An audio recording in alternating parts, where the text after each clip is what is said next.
Hello, James Hearn from jamesandstephaniehearn.com.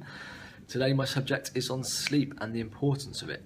So we've seen a couple of other videos from other people in the community on this subject, and I find it very interesting. Anything to do with health and well-being and making yourself into a better version of your current self is I think is always worth exploring. And coincidentally, I've actually listened to a podcast by a guy called Shawn Stevenson, and he's written a book called Sleep Smarter, Sleeping Your Way to Your Goals, I believe. I think that's the title. And it's all about the quality of sleep and how scientific research is now really backing up that the quality, and so not the quantity. Everyone thinks getting 8-9 hours is really good, and we do feel better after 8-9 hours. Well, I certainly do, but that's not the important thing. It's the quality of sleep that you're getting, and specifically between the hours of 10 and 2. So I'm going to split this video into two, because he goes into the reasons why those hours are so important, and he also gives us 3 tips as to what we can do to improve the quality of our sleep. And they're basic, simple tips that we can do every day to really improve the quality. And he says if we do this, and I believe it because I know how I am when I have a good amount of sleep, if we just put these new habits into our life concerning sleep and start getting good rest every day, it will make all the difference. All the difference to our daily activities, to our goals, to our business ventures.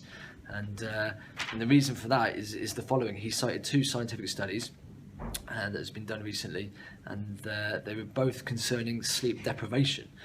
So the first group were deprived of sleep for 24 hours, and what they found was in that time the glucose from our food that we consume reaching the brain reduced by 6%, and 14 to 16% of that was unable to reach the prefrontal cortex, I believe is the name of it. And this is the decision making and the area that we come up with our ideas, our creativity, the part where we think in a moment and we see opportunities, and we interact with the world in an agile way.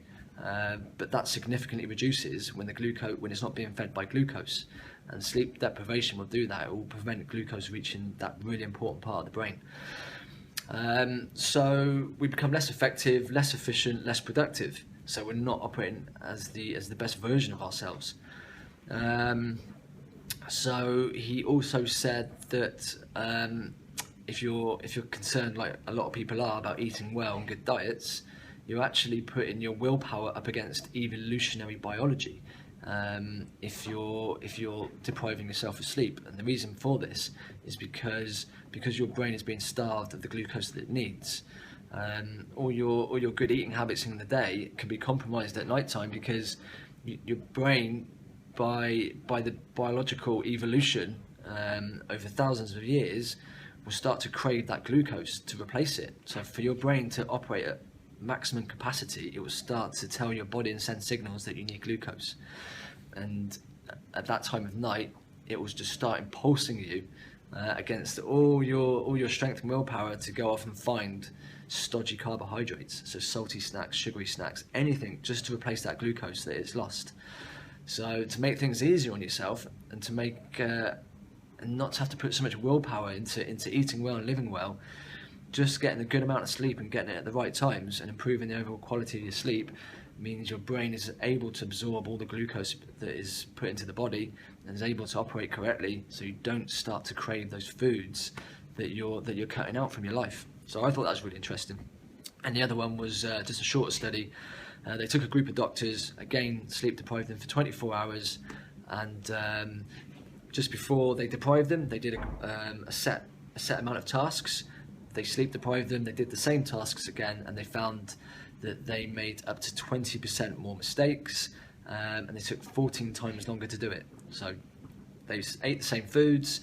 It was a controlled study. They just slept a lot less and had really bad sleep, and their performance the following day doing the same tasks was significantly reduced.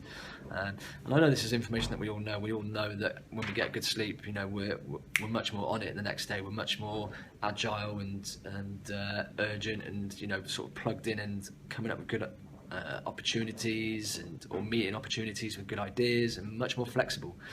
So it's really important to get that sleep, because we often get the work done. We'll put the willpower into doing our work, from day to day, but are we doing it as efficiently as possible? You know, could we be doing it better? And perhaps, you know, sleep is a good reason for that. So I will go over tomorrow his reasons for, or his tips for improving our sleep, and the reason that we should be getting good sleep in the hours mentioned earlier, 10 till 2. Okay, well, thanks for watching. Have a great day, and speak to you soon. Bye.